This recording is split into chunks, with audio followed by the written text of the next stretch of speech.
নিজের দুঃখের কথাও কাউকে বললেন না, সুখের কথাও কাউকে বললেন না।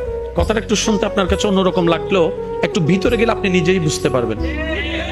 আপনি নিজের মনের দুঃখ কষ্ট সহ্য করতে না পেরে হালকা করার জন্য যাকে বলছেন, মনে রাখবেন আপনি তার কাছে কিন্তু কোনো না কোনো ভাবে একটু ছোট হয়ে যাচ্ছেন।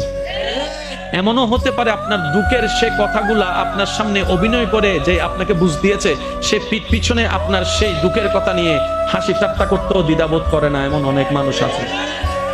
আপনি যাকে দুঃখের কথা বলে মনকে হালকা করার চেষ্টা করছেন, আপনার দুঃখের কথার সে দুঃখটা সে বুঝবে না, কারণ তার সাথে তো সেটা ঘটেনি। সেজন্য আপনাকে 3 মাস 4 মাস 3 বছর পরও হয়তো আঙ্গুল তুলে দেখাই দিতে পারে, সে কথাটার কথা দিয়ে খোঁটা দিতে পারে। কথা বলেন ঠিক কিনা? দুঃখের কথাও মানুষকে বলে শান্তি নেই। এবার আপনি বলবেন ভাইয়া সুখের কথা কেন বলবো না?